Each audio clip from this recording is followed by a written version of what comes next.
very honored and happy to be around all of you, especially my dear fathers, the bishops, and the priests of the area here.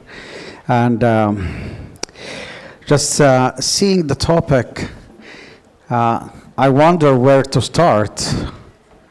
But I felt like I need to explain, first of all, the context where we all are living in. We are actually living in the era of the air. Everything is happening in the air. We talk in the air, travel in the air, everything, all transactions happened in the air.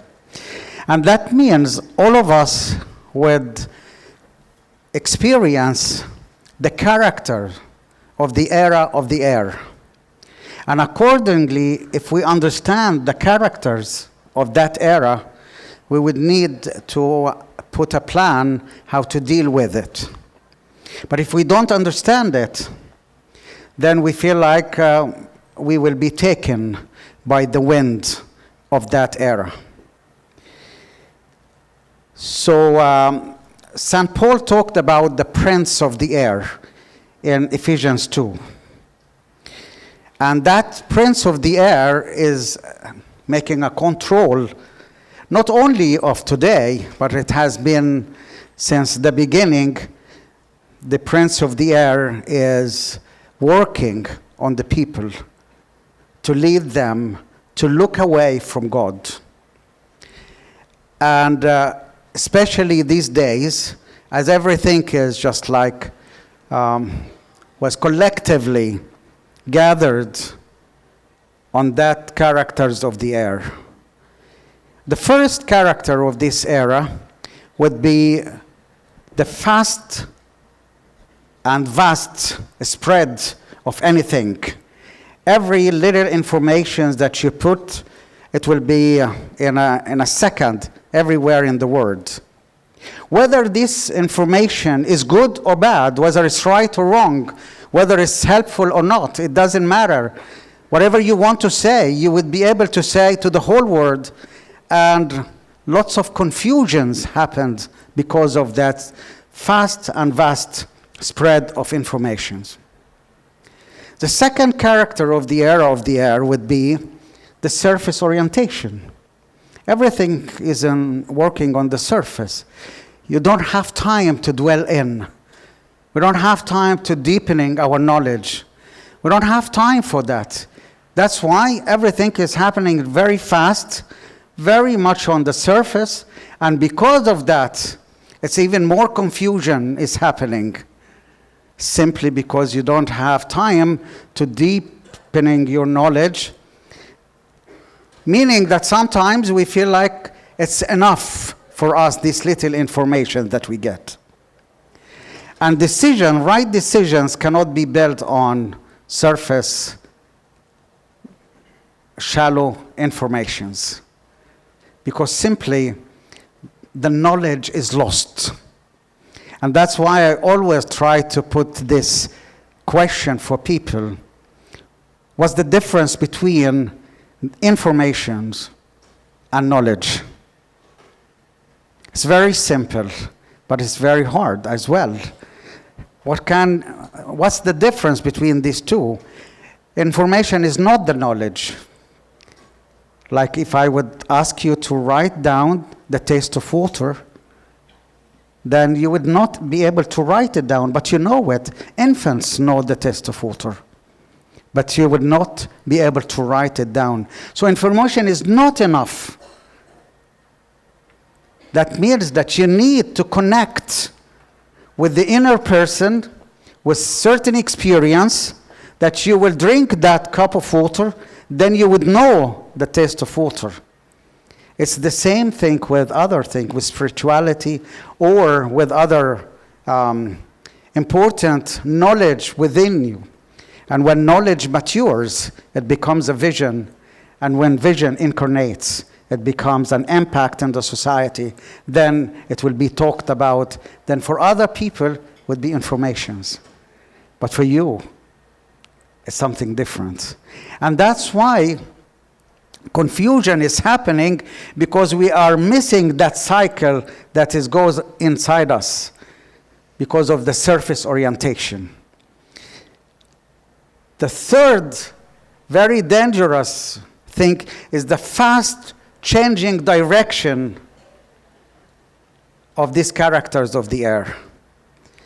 Today you're going this direction, maybe tomorrow you will find yourself, you are pushed to another direction. The fast changing directions is very dangerous and creating confusion, because you would come and say, like, which direction it's good. And that means that confusion is there in all those characters. It's a common character. Surface orientation, fast spread, changing directions, and derooting the traditional, the roots of principles that you lived with, creating the new norms. And the new norms is always something that people will question themselves. My forefathers were wrong. They are old-fashioned. They are not there. They don't understand. And because they don't understand, then why I have to follow? Because they are not living the same life like we have. But I want to tell you something. All these methods of the characters of the air has been there since the beginning, because Satan has been there from the beginning. The prince of the air has been there from the beginning of the temptation with Adam and Eve. The whole thing is that trying to see those confusions is bringing us to move from seeing our purpose and try to focus on something else. And what I see at this moment, that people are mainly focusing on the value, not on the purpose. And the danger on that kind of level, value versus purpose. Simply, everything has been subjected to a value. And the importance of things depending on its value. And that means you start to see how much is that. And then because how much is that, you will try to find it's very important. One day I asked a little girl, which is more important, a cup of water or a diamond ring? And of course, a diamond ring for a young lady is so important. So when she didn't understand my question, I said, imagine yourself, you are in the desert and you're lost, and someone is just giving you a choice between a diamond ring or a cup of water.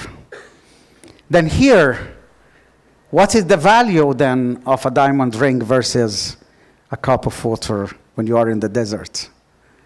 That's the main thing. And because the value of things has been multiplied till it reached to the value of a human person, then you are important because of your value, because of what you and how much you are, how much I can buy you. Then we became like a good. Then we became like a place and a person to be sold and to be gained. And this is what is happening actually. Now, all of us here are sitting, someone is listening to us in your own cell phones, and then whatever we talk about, it will be sent to some companies, and advertisements will reach to you back in your phone. So we became like something to be sold. And this is the value that we have created. And because of that value that we started to degrade ourselves even more. And because we wanted to protect ourselves, we created what is so-called human rights. Then what is human rights? Then, because people will use other people for certain things. And imagine with this cycle that we live in, then you find yourself, you're confused, you are hooked to do things that sometimes you don't want, and sometimes you hate to do what you really ask for, and then you find yourself that you have to do it. Then imagine nothing worse than you have to do something that you don't like. And that whole thing is, for me, I feel like it's, what is my value? How much I worth? How much you can buy me? And I feel like this is the biggest mistake that a human being will fall in.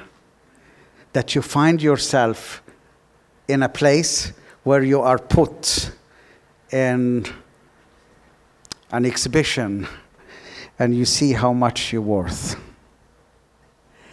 And when I looked at myself, I said that the problem is that we shift our focus from looking at the purpose, why we were created, and we start to look at the value of ourselves and the others, and we start to put a social ladder on the values of people. And if we look at the purpose, we will find ourselves in a completely different level, because the purpose is clear, and then you start to choose things according to the purpose that you understand. And if we understand the purpose of God for us from the beginning, then we will start to see the clarity and to protect ourselves from this era of the air. Of course, we will have to use all the technology. We will have to use all what's in there. But to keep the focus there, that you have a purpose, you were created for a purpose, and that purpose is clear in your mind. In the beginning, when maybe people would think that the purpose is to fulfill the commandments, and then it becomes very hard for people to say that the commandments here is there or not. But the purpose actually for God, for us, is to be like Him. And when we don't understand that likeness of God, then we miss the whole purpose. Because when God created human being, He created them on His image. And don't follow it with His likeness. Because the likeness was left for us to grow in and to learn by seeing Him all the time. We try to imitate Him. That's why if you go back to the biblical text, you would see that in chapter 1, Genesis 1, in verse 26, when God said, let us create human being, let's create man on our image and likeness. But when He created them on His image, full stop. And then He repeated, on the image of God, He created them, a man and a woman. So where the likeness went, it was not dropped. It was left for us to grow and to learn, to have the experience. And that experience is to keep looking at Him so we learn and grow in His likeness, to be like Him. And this is the problem that from the beginning, human being could not keep. The first fall, of course, when God ordered for a human being to understand that he was created for a purpose, and the purpose was to be like Him. When we didn't understand that, we start to feel like, I want to look away from God to see something else. When the first deception happened, when a human being start to look at himself. The moment you start to look at yourself, not to God, you will miss the whole thing. Darkness will start to invade you. Simply because what you have, what you already have, you start to search for. And this is the danger. When you think that you have this cross in your hand and you start to search for it, and it is there for you. And the deception was able to convince human beings that if they eat from that tree, the tree is still there everywhere. If they eat from that tree, they will become like God. And that becoming is still active till now. You forget who you are, you forget the purpose, and you start to think that I want to become. And the moment that you start to become, then you start to think, I want to become. And as if we are dancing with our shadow. Imagine that person is dancing with a shadow. You run after your shadow and you never get. You will never reach. Simply because you are searching in illusions. Darkness will invade a human being when they start to look at themselves, not to God. And that's why the need is to bring back that vision, back to look at God himself, and to see how he is, who he is, and to imitate him. And because human beings thought that God is a spirit, and they cannot imitate, he was incarnate, became human being, like me and you. So we will imitate him. So the purpose of God for us, who we are called for that purpose, is to be conformed to the image of his Son. And because we don't want to listen to that voice inside us, because sometimes it's against our wishes, it's against our needs, we think that we can make it without him. And that's why God from the beginning wanted to train people to create a mental image. What is this likeness looks like? So darkness will not invade you. So you still tune to him. Just to make it easier for all of us, if we take an example from the Bible, and we say, like, imagine if you were at the time of Moses, and in Egypt, depression, confusion, slavery, no hope. And if imagine someone would come and tell you, come follow me, I would take you to worship God. What would you say? Of course not. Why I would follow you? There's nothing there. But then God wanted to train human beings to understand what that means to follow him, to look at him. Then he started to train Moses. And the training was simply creating a mental image. And that mental image from the beginning, to bring him back to look to that direction. The same thing is happening to all of us. And the same thing happened to the people of Israel at that time. The mental image for Moses was the burning bush. From his own context, from his own life, every day he is passing by it. And it's a normal tree. It's a normal bush. Nothing is changing. But from that normality, from that everyday life, he will bring you to look at him. So he will not bring you an attention from nowhere. From your own personal life, he will bring you back. And that's why Moses was used to that tree, but suddenly it's burning. And then he starts to lean to him, to understand what attracts you from that great confusion of the prince of the air. It's from your own context. And then he wanted to prove to him that he is able. And this very simple training, he asked him first, put your hand in your pocket. And it became leper. Put it back. It becomes whole. It's healed.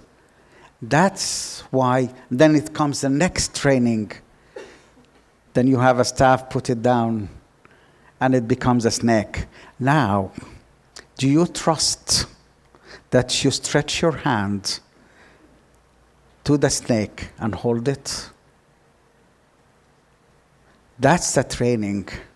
If you are able to trust that moment, then come, I'll take you to the next level. I'd send you to Egypt. It's the same thing that happened with the people of God in there. From their own context, he created for them a mental image. The mental image for the people was the land of milk and honey. The milk and honey is simply what they wanted. From the same context, he is using it. And to train them with the 10 plagues against the Egyptians, and then he is leading them to cross the Red Sea.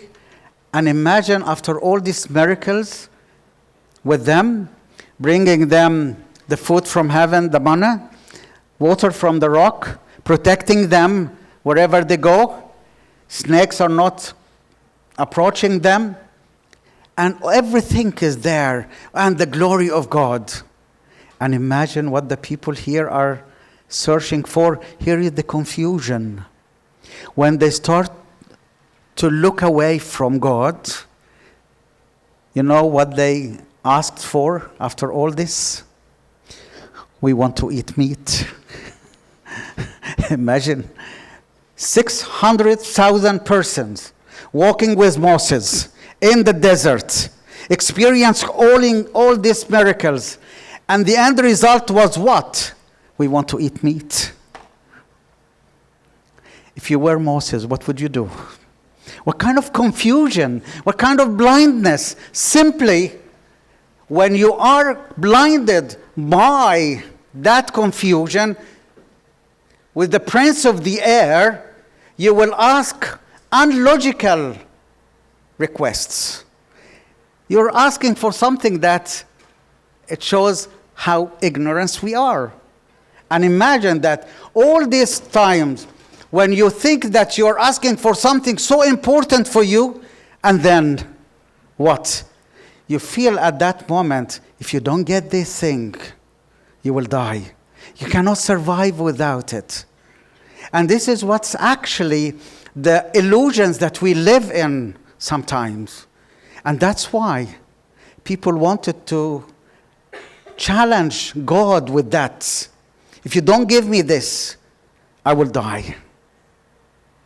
And it's very strange that God himself wanted to deal with us with the same kind of level of blindness to bring us back to the purpose, not to the value of things, to the purpose of the first creation.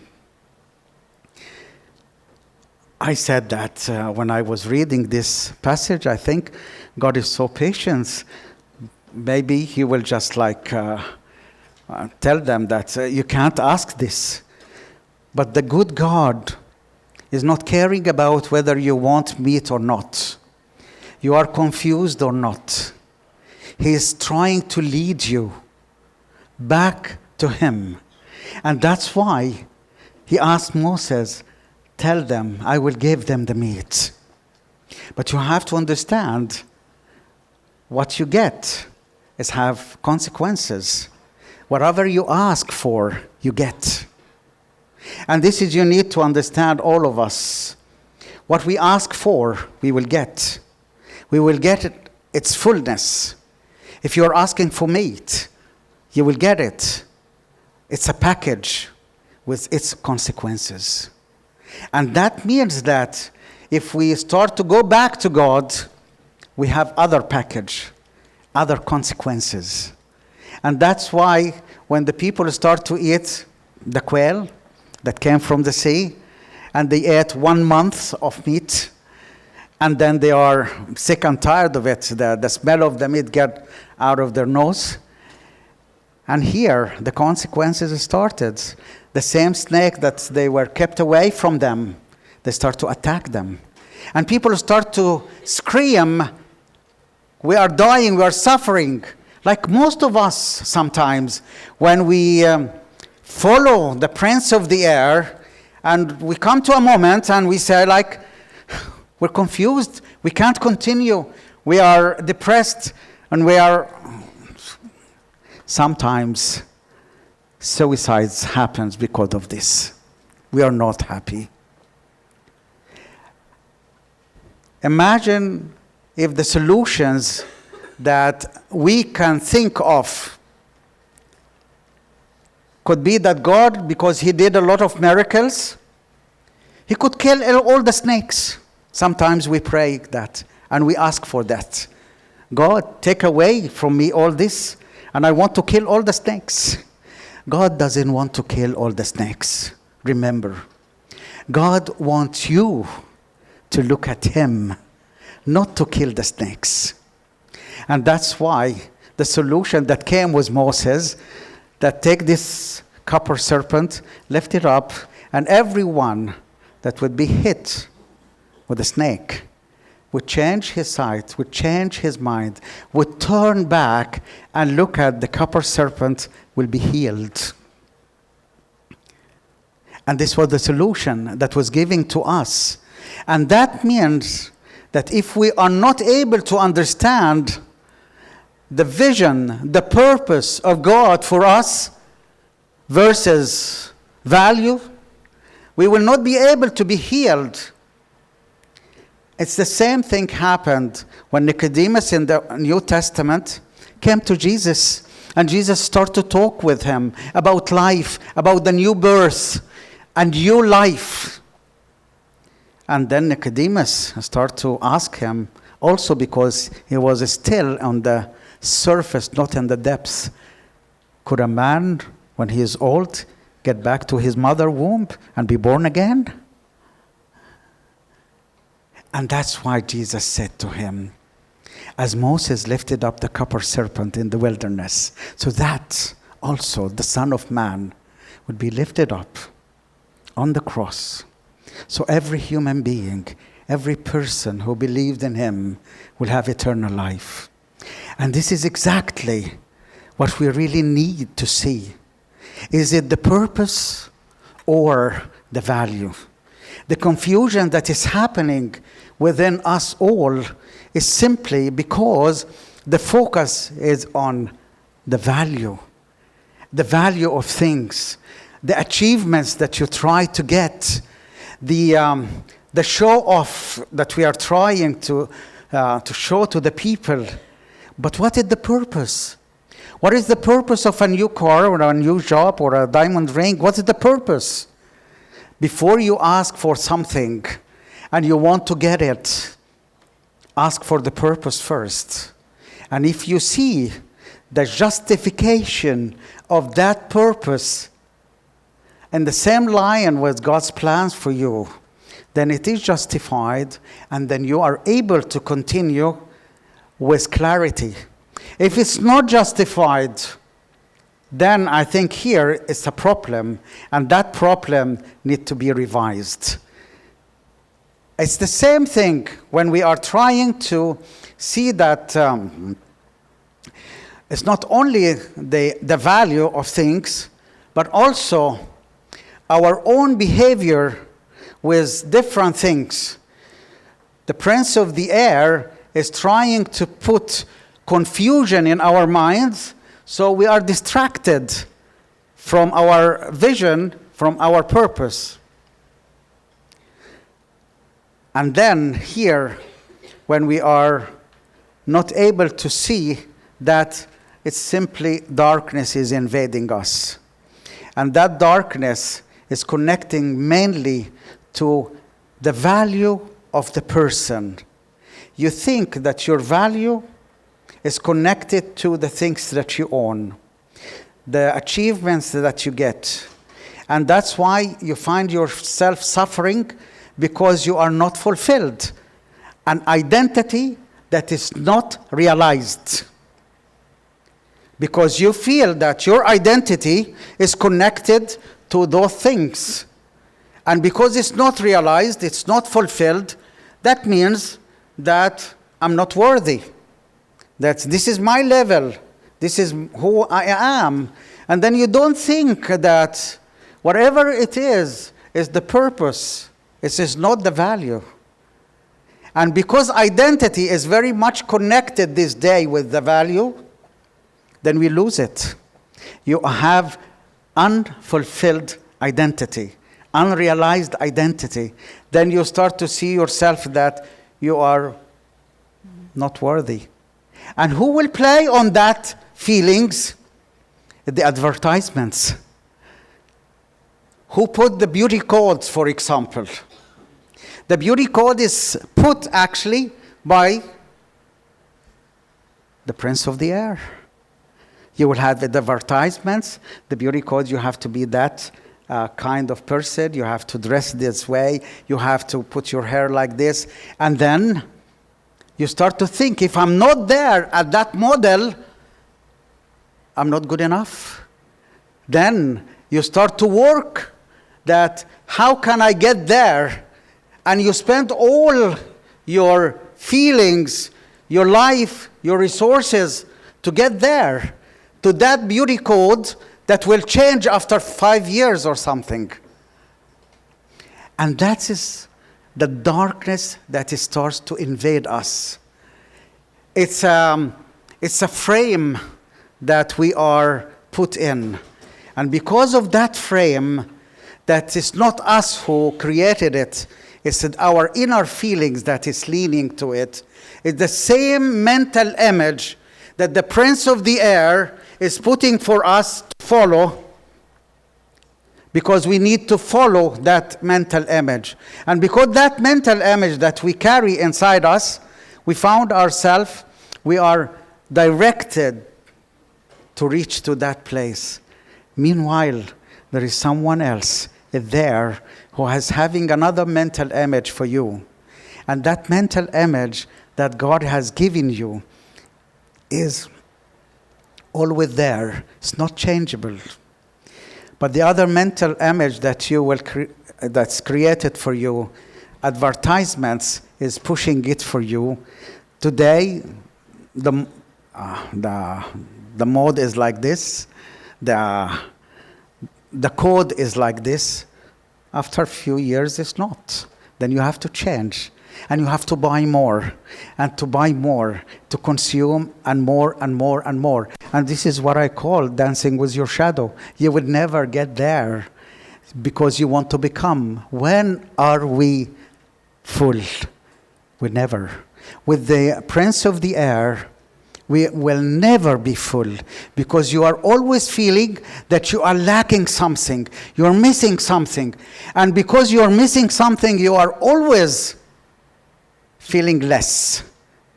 And this kind of feelings is pushing you to reach out to the other side. I want to be like them. I want to fulfill this. I want to have my hair like that. I want to have my style like that. Want to have my body like that. And I want to have my career like that. And always leveling yourself with other people, with the whole society. Then you would never be whole. And that's very dangerous. That's very dangerous, because you put yourself in the hand of those who play with you. You are becoming their toys, puppets. This is where you are. And I think now it's time that if we realize that we live in this era of the air, we stop following this. We use it. The good news is, if this era of the air is using the prince of the air, but the good news is that Jesus himself was crucified on the air. He was lifted up. And because he was lifted up, he conquered the prince of the air in the air for you to be able to conquer him wherever you are. Look at yourself. See the mental image that you have for yourself. If the mental image is connected to the purpose, not to the value, then you are in the right track, because you were created for good things, for good deeds that has been predestined for us before all ages, that we will walk in it. This is the life that God has chosen you for. You are chosen. And because you were chosen before all ages to be in His image, to fulfill His purpose in your life, then nothing will take your mind away from Him. And then you are not blinded. Stay tuned in the enlightenment of the purpose, because the purpose will give you enlightenment. And because of the enlightenment, you will be able to fulfill the purpose of God, and then you will enjoy your life peacefully. And that means that all those great people of the Bible, they lived in afflictions, they lived in problems, but they never tuned to it. And that's why you will see David, the prophet, having lots of fights. He's a great warrior. But in all these problems that he faced, he kept the purpose in his life. Joseph, because of all these afflictions that he faced, and he was in a country and a context different than his, but he still was tuned to the purpose that God created him for. And you, it's your turn. It's your life. Don't miss it. Don't be taken by these illusions that we live in. We live in a big illusions. And because of the illusions that we live in, we are taken away from the purpose. So I urge you, sit with yourself. Write down your purpose. Write it down. Why you're doing what you're doing. Why you're asking for what you're asking for. It's simply, you will find yourself that a lot of things that you're asking for is not that important in your life. And maybe you will be much happier, much more restful when you get rid of things. I think beauty is not with a lot of things. Beauty is with simplicity. The spirituality in simplicity is so peaceful. So don't burden yourself with a lot of things. So the best thing is actually to get rid of things. It comes to me a story with David, the prophet, after he is already done with all what he needed to do. And he was sitting after everything is settled, but something in his heart was not restful. Then he started to ask, is there anyone left from the house of Saul that I could do kindness to him, that I could show kindness for that? They told him, there is someone here that's left from the house of Saul. It's called Mephibosheth. Mephibosheth was a crippled man. It seems that when they were running away when this war, he fell and then he was crippled. And he was sent to Lodebar to live there in marginalized area, far away. He was the son of Jonathan, the good friend of David. They told him there is one like this. So he asked him to bring him. And when they brought him, he gave them all the properties of Saul. And not only that, he restored for him his dignity, and he asked him to sit and eat in his table all the time. And not only that, he appointed for him servants to serve him because he was crippled. He was lame. And here, David realized that his peace was connected to justice, not only to victory. A lot of time, because of the confusion, because of the illusion that we live in, we connect our peace our rest, our joy with the victory that we can get. But the reality is, he was not happy. He was searching for something. He felt something is missing. And only when he did justice, then he was rested. Justice versus victory. Exactly like identity versus values. And the values versus purpose. The only thing you need to do, get back to the purpose. You will be joyful and you will be peaceful. God bless you and glory be to God. Amen.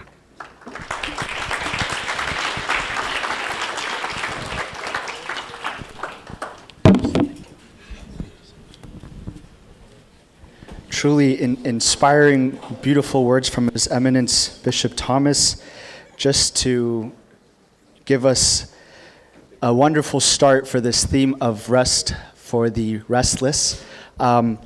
So I want to give you all a few minutes. We're ahead of schedule, so Bishop Gregory, can we take a few questions? Is that okay? We're going to pass the mic around, so we want to use this opportunity. Miriam, I think you have someone in the back, please. Do you have another?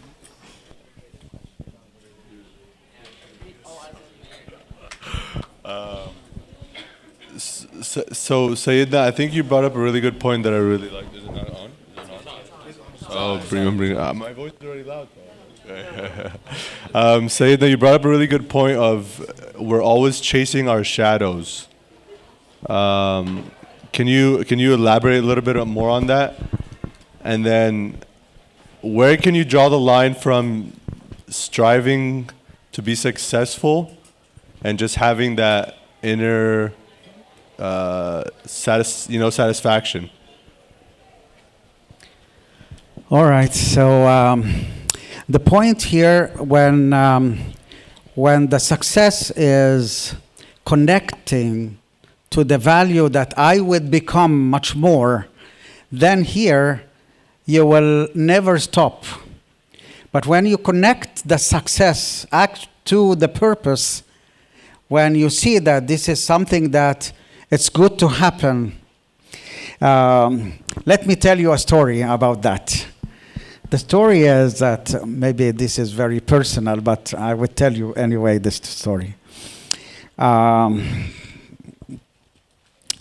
I lived in Cairo with a beautiful person that was very close to me. She was my godmother. She was Armenian, and her name was Auntie Seranosh. Seranosh was the beautiful flower, meaning. And she lived through the genocides of the Armenians. She was born in Armenia and in Torabdin in Turkey in 1898. So when the genocide happened, she was about 17. So imagine a young woman, 17 years old, and all the massacre happened at that time, and they start to kill all the people. And she was living at that time with a big family, 7 siblings, mother and father. And when they attacked their home, they killed all of them except her. She was hiding. And because she was hiding, she saw all these massacres. Of course, that created in her a kind of insecurity. She came by the help of a German soldier to Lebanon and then to Syria, to Egypt, and where she's there. And when I was born, she was already a person living in the same area. She was our neighbor, but we considered her like a member of the family. Tant Seranosh was having a very strange thing. She was always wanted to give us cookies And of course, when we were young, we were happy with the cookies, of course. And when she's getting older and older, she can't really do the cookies that she used to do. And we, of course, we want the cookies. And because she was very much suffering to to bake these cookies, I told her, you don't have to do that for us. We will come to you anyway. We love you. We don't love the cookies. But she didn't believe me. She wanted to strive more and more because she wanted to give us the cookies, not because she wanted to give it to us, but because she thought that we will never come to her if she doesn't have the cookies. She lived all her life suffering from this. I want to do more to be accepted. I want to give to be accepted. So what are we going to do? Maybe sometimes, and we run at that mind, I want to do more, so I'm accepted. If I don't do that, I'm not accepted. See here, the problem is the value was connected to the security, and the value was connected to the doing, the service. Sometimes we do the same. And we think if we don't do it, we will never be accepted. And then you strive to get what you really think that the people wanted. Then you run after your shadow because this is illusion. It's not right. I tried to convince her till she died that we will come anyway to her because we love her. We don't love the cookies. But she never believed me. She died when she was 104. Until the last days of her life, she was always thinking she wanted to give us the cookies. So I used to do that. I bring the cookies, I will hide it, and I will put it in her drawers, and then I will come to her and I say, I want the cookies. And of course, she didn't bake it, but I put it for her to give it to me, just for her to think that she did something that she used to do. And I really felt pity for her because she was such a wonderful person, but still, she could never believe in herself that they will accept her if she's not having the cookies. For us also, a lot of us, if we think of ourselves that they will not accept me if I would not do that, if I will not give that, if I will not look like that, if I will make fun of, people will choose different paths to bring their attention or the people's attention for themselves. It's all illusions. It's all illusions. Please be aware of the illusions of today. It's much more than we imagine. That's why I call it dancing with your shadow. It's a shadow that you created. It's not real. Why we create shadows? A transparent object will not create shadows. Only the dark object will create shadow.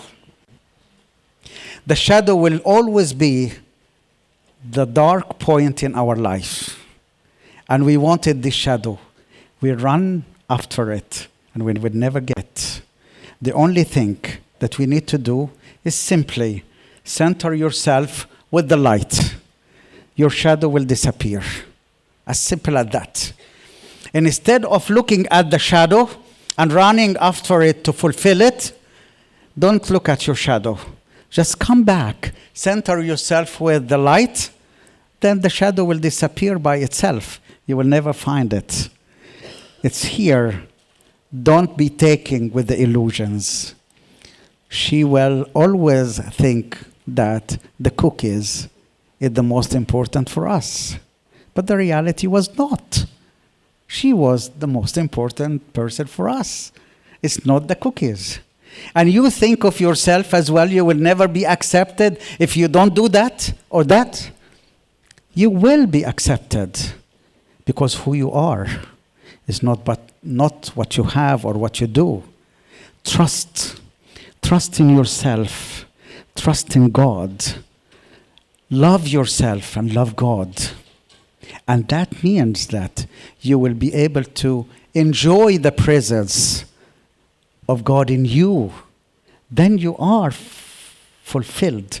You have a great identity. You are who you are. Don't measure yourself with other people. Measure yourself with the gift of Christ in you. And that means that you will be accepting yourself, loving yourself, because you are the image of God. You are the image of God. And that means that you enjoy yourself. You enjoy being human. Not the value of human rights, but you enjoy being human in the image of God, fulfilling His purpose for you. Then you enjoy it. Thank you.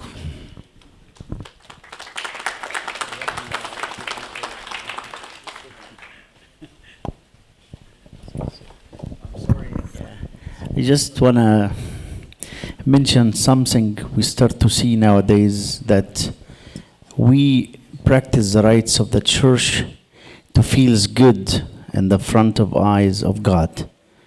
So the liturgy become part of a practice to satisfy God.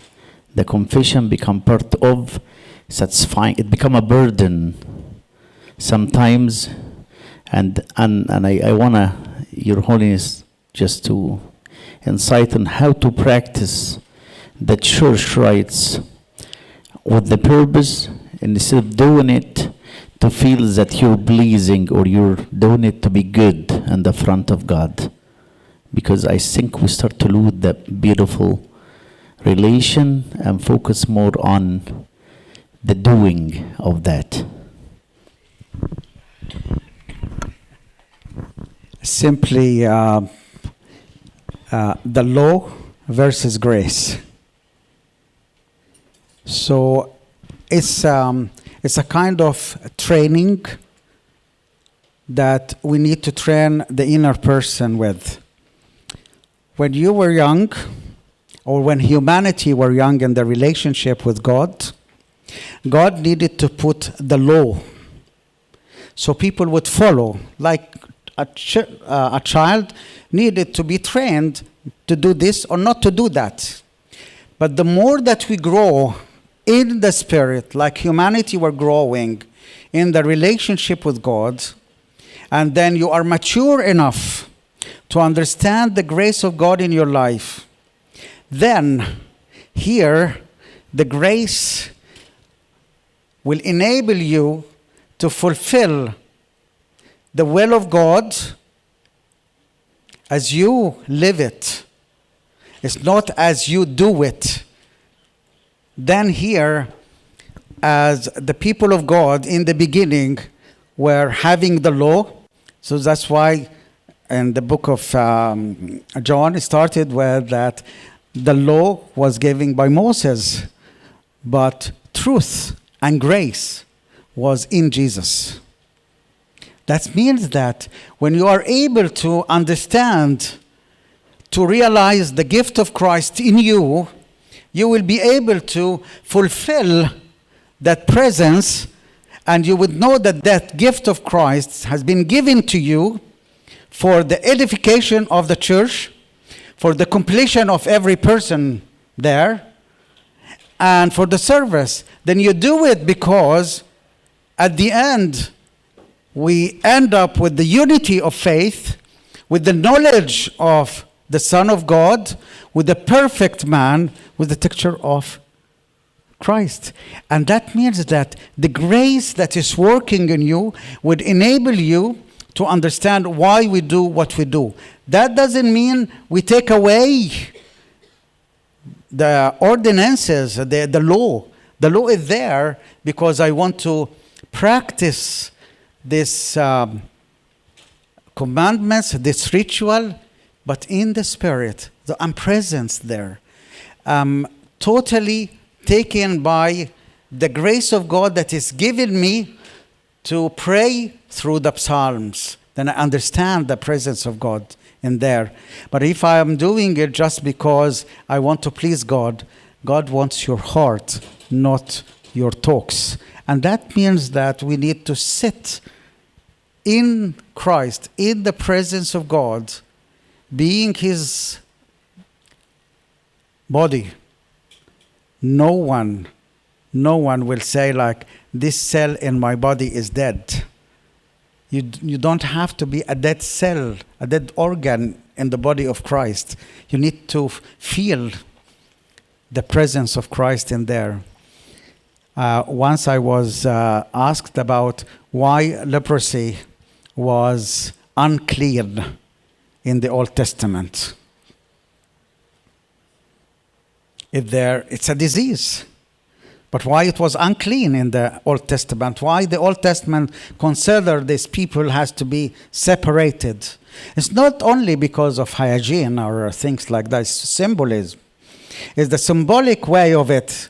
It's because they don't feel that they don't feel in the peripheries in their hands or legs or foot or something. Then the loss of feelings when you're doing something, that's considered unclean. So when you come before the Lord and you don't feel His presence, what do you think? He would look at you. Then here you need to be healed, and the only healer is Christ Himself. You come back to Him, kneel down before the Lord. He would lift you up, He would heal you, and He will restore your feelings. Then you will pray with feelings, not only with ordinances. Thank you. I think now it's the time now, right? I see you. You have all the time you need to. Thank you. One round of applause for Sayed and I feel incredibly refreshed, Sayed, hearing Your Eminence just give a few words. It's a huge sigh of relief for all of us. One more time, I do want to really emphasize and invite everyone. This theme is Rest for the Restless.